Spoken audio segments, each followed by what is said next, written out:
Yoruba people are Igbophobic. Nigeria is a zoo country. Of all people to say this, you Betty. It pains me more because I experienced the close to 8 years of your husband's government in this Akure, Ondo state, before death took him away. You call Nigeria a zoo country, then you are the chimpanzee in the zoo. Should we talk about the way Igbo people flooded Ondo State civil service with your influence when your husband was governor? Or you think the Ondo State people are so daft that they did not see through your game and that of your son when your husband was sick to the point of death and he refused to hand over power to his deputy? You want to talk about your husband's legacy, the one he has right now, or the one he should have had if he did not make the mistake of marrying you? You are the reason why I tell people that statement of behind every successful man there is a woman is incomplete without adding behind the downfall of every successful man there is also a woman. You are the reason why many Ondo State parents now they are starting to call their sons to order to say, please my son, be careful not to end up with an Igbo woman so your life does not end up the way our former governor Akeredolu's life ended. The administration before your husband, that of Olusegun Mimiko, provided buses for school students. If you've been to Lagos, you know that BRT buses, those big buses, exactly those kind of buses, but it was painted on those state color here. Free transportation to school and from school for government school students. You, Betty, allegedly took all of those buses to the east for political reasons. And those children could not enter free buses to school anymore. Struggling parents had to start looking for money for transportation to school and from school. Something that was in place before your husband came into power. Those buses were just returned recently before your husband died. Maybe they don't tell you and say, too much cost, don't plenty on top your husband because of the way they make life hard for people. That was when people returned it. But as at then, maybe it was too late. Because even last week, I was in a cab and the cab man was telling me that now cause key Akeredolu, no be sickness. Market women were cursing your husband. Secondary school students were cursing your husband. Akungba, university students, they were cursing your husband. Auntie Betty Akeredolu. You talking about Igbophobic? The people voted for your husband for the first tenure. They re-elected him for his second tenure. He almost spent 8 years as the governor. You're talking about Nigeria being a zoo country. I'm not even talking about Nigeria. I'm even talking about that state on those states. If you claim that Nigeria is a zoo country, how were you and your husband, what were the things you people put in place to make Ondo State a better place for the people? And you're talking about the legacy of Akeredolu.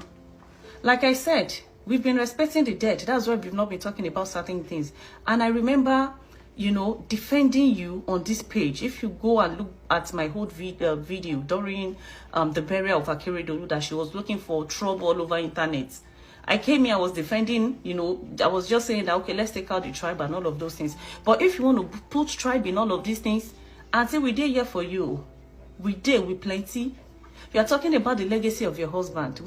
Do you know why I'm playing you this video?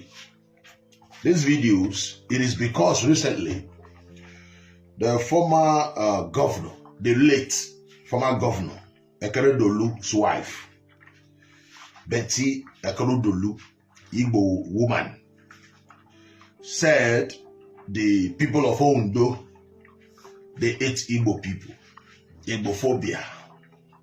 And Nigeria is a zoo. That's exactly the language the IPOB Igbos use. Nigeria is a zoo, Nigeria is bad, Nigeria is this. Meanwhile, when the husband was sick, this woman and the son, they were completely in charge of their state. They refused to hand over till the death of their husband. And they looted a lot of money. A lot. Not just this woman and the son.